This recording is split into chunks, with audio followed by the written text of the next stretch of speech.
on the News Channel 5 network. This is OpenLine.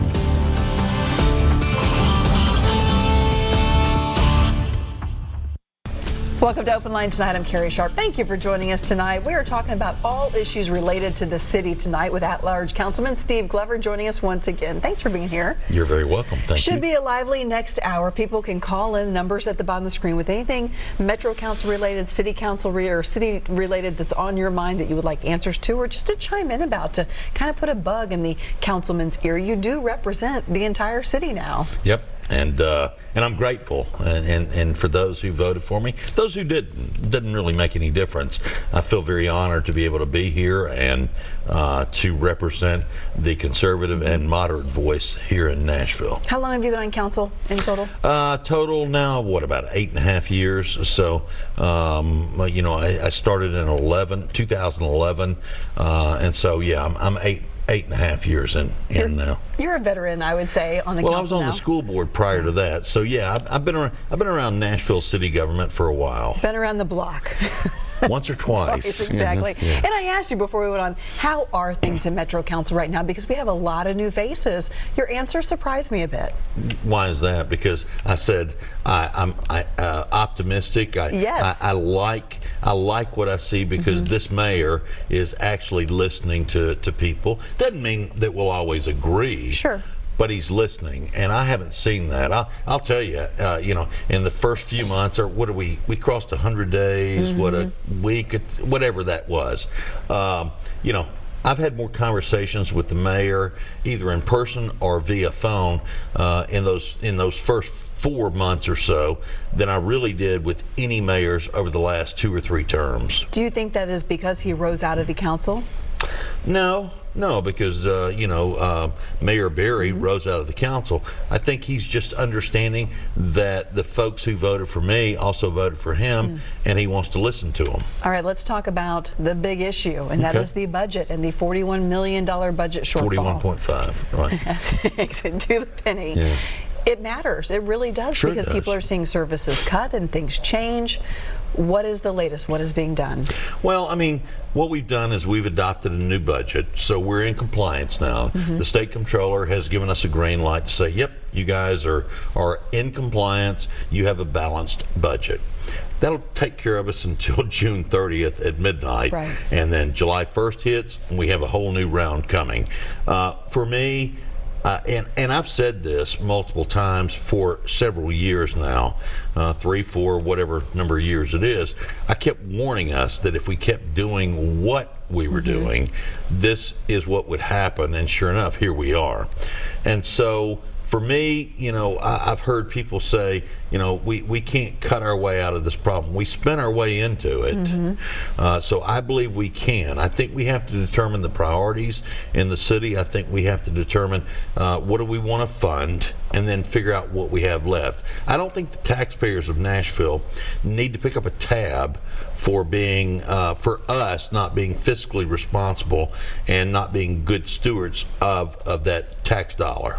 We've had Councilman Bob Mendez in before, not too long ago, not too long after your last appearance here, and he feels like a property tax increase is inevitable. And he and I will absolutely butt heads on that, because while there may be a need for a property tax increase, I don't think he and I will even get in the same ballpark as to what he thinks versus mine. I think right now we have a situation here in Nashville. We have to determine, can we go on vacation this year, next year? We have to determine, can we have a silk suit or silk clothes versus cotton versus polyester, etc. Right now, and I'm certainly not downplaying any department in Nashville, but right now we really need to get back to the basics. Right now, today, we're 108 police officers short in Nashville. We're 76 firefighters short in Nashville.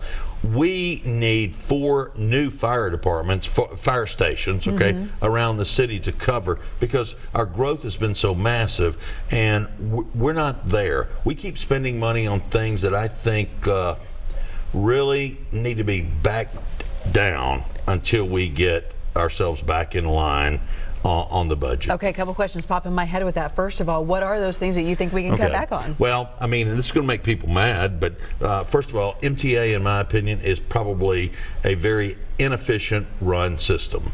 We're running, these long buses with very few people on it.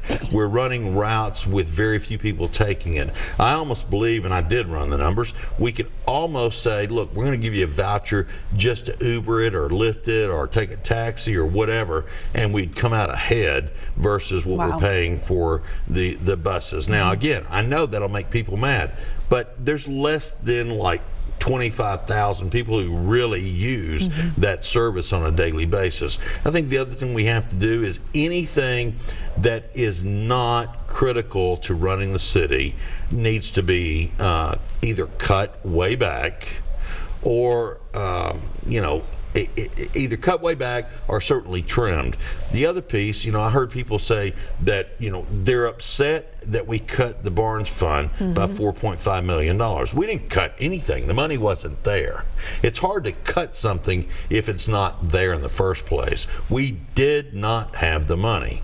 And if you go back and you look at the conversations we had during the last budget cycle, originally it said that if we don't sell the parking, the energy and those things, then it wouldn't be funded, and then in the 11/30th hour somebody put an amendment on it, etc., blah blah blah. And what worries me is if that's what we're going to focus on and that's all we're going to focus on, we're actually going to create a larger crisis for affordable housing in Nashville than what we already have. How so? Well, because if we're not able to take care, if we don't have enough police officers, if we don't have enough firefighters, if our schools are failing and not doing well, then people will start retreating from here. They've retreated from other places. We need to make sure we keep ourselves healthy financially, and we need to make sure we take care of the people that live in this city. You mentioned 105 police officers short. 108 police officers short, 76 firefighters short. Those salaries, those benefits cost a lot of money. Actually, I've got it down to 25 basis points on what it would cost to get us fully staffed in those areas. How can we do that? Because I don't think anyone would argue that we need that, but how do you do that and still make up for that $41 million? Well, I mean, there's several ways we can do it. Now, realize I'm only one of 40 members on the council. So what I tell you we can do, probably 30 others will disagree with me on. However, this is where the people in Nashville, the taxpayers, the voters, etc., really have to reach out and say, I want you to get the police. I want you to get the fire. I want you to get the emergency services. I want you to get education. I want you to get the basics handled first before you even think about other things. Is there spending right now that just off the top of your head, besides the bus system, besides WeGo, that needs to just go? Well, I think there's some areas. One is the money management of the pension fund. Again, I'm going to make people mad when I say this, but you know me, I pretty much so just tell you what I think. That's right. That's what we like about you. And so the management group is up in New York, and we're paying about 104 basis points when we could be paying 22 basis points for just the management of the money, not the implementation, not the administration of the pension, but just the management of the money, and that would save us in excess of $30 million a year. That's a no-brainer. Why isn't it being discussed seriously? Well, because they're afraid of it. Change is hard. It's always hard. Sure, but $30 million is a lot of dollars. Well, in my mind, I could do it. If I was king for the day, that'd be one of the first places I'd go. Get it done. Okay. Yeah. All right, we're going to get right to the lines. People are calling in. We have Helvetta on the line. Thank you for calling in. Go ahead with your comment or question. Yes, I was calling about the tax debt that we have. Yes, ma'am. And all the money that generates from like the NFL draft and all the things that go on here in Nashville, that money goes to the convention center. The convention center has been up long enough that it can control itself. That money the convention center was built by the citizens of Nashville in the state of Tennessee. And I don't understand why every tax dollar has to go to the convention center when the taxpayers are footing the bill. All right, let's talk. If he can explain that to me, maybe I have a better understanding, because you're raising property taxes to keep the stadium running. You're raising taxes to keep everything else running.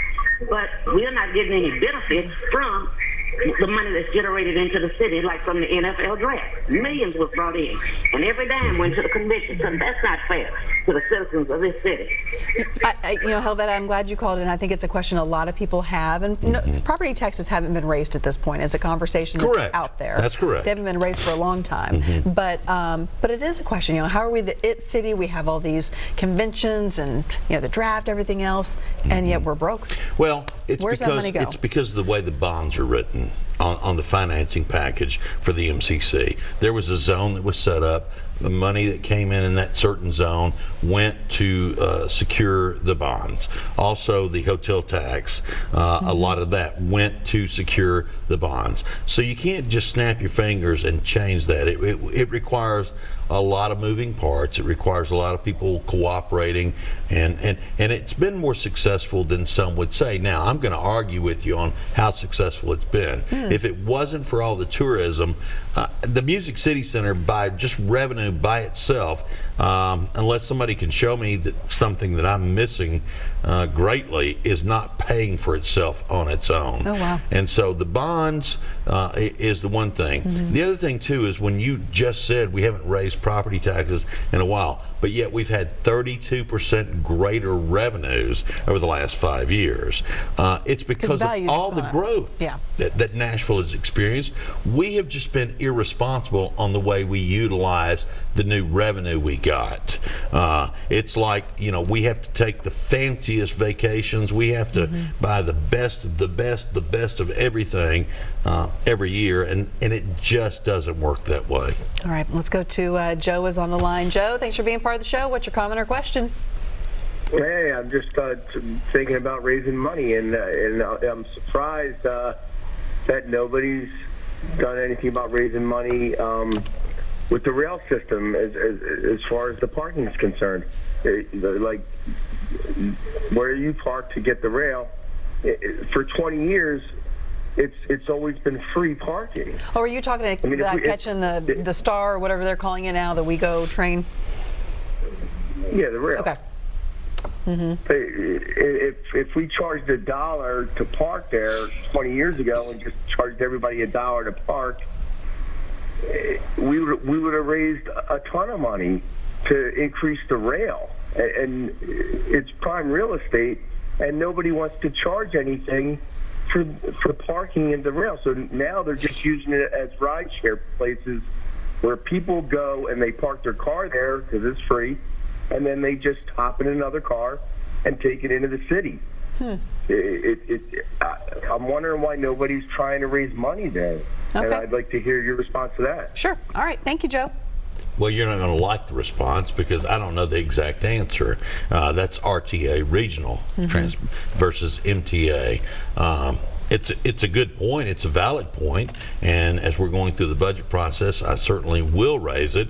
I regret that I can't answer it for you, but I'm not going to make up something. I just don't know the answer to that. But I'll see if I can find out. I do want to talk to you a little bit about transportation. Listening sessions just started up last week when it comes to coming up with a new transportation plan. Right. We were told that the mayor would have something in September to roll out, hopefully. Okay. What are your it's going to cost a lot of money to do any type of transportation change, but my goodness, this area needs something. Where does that put us? The area needs something, the region needs something. If we don't collectively work with the counties that surround us, then we don't even need to be bringing anything to the taxpayers of Nashville, because frankly, 47 to 50% of the cars that come through Nashville, park in Nashville, work in Nashville every day are coming from outside of the Davids County boundaries. Yeah. And do you think that wasn't done last time around? No, I think, I don't like throwing somebody, under, and I hate the pun, but under the bus. Right. I think that it was a real estate deal on the last one, is my opinion. It was never a real serious on how do we fix the transportation piece. I think Mayor Cooper is absolutely trying to figure it out and determine how do we adopt a plan that will move traffic in a much more efficient manner. technology, as you know, is increasing drastically every day. Yeah. And there are things out there that would be a much more cost efficient model than we looked at in the last proposal. I don't think we need a 1-mile tunnel under the middle of downtown. That was a doozy, wasn't it? Yeah, it's kind of interesting. expensive. Yeah, really expensive. All right, we're going to take a quick break. When we come back, Blade and Tony, I know you're on the phone. We'll get to all of that right after this break. Stay with us.